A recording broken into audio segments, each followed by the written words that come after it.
ফিলিস্তিনের যুদ্ধ আমি মাইনা নিতে পারতেছি না, আমার বিবেক মানতেছে না, আমার চোখে দেখা মানতেছে না। আমি 14 বছর আগে ফিলিস্তিন দেখছি। আমি তো দেখি খলিলের কবর ওইখানে বোম ফাটে কি করে? কবর তো খলিলের, খলিল বুঝেন, ইব্রাহিম খলিলের কবর।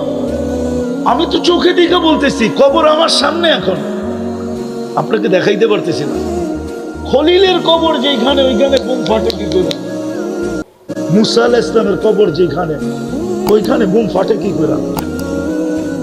মুসলমানের প্রথম কেবলা যেখানে, ওইখানে বোম ফাটে কি করে? 70 জন নবীর কবর যেখানে এখনো চিহ্নিত, ওইখানে ফাটে কি করে? ইতিহাস তো বলে দিয়ারুল আম্বিয়া, 4 জন নবী ব্যতীত, অল্প কয়েকজন নবী ব্যতীত 1.25 লক্ষ সব নবী শামে আসছে, আর শামের ক্যাপিটাল হলো ফিলিস্তিন।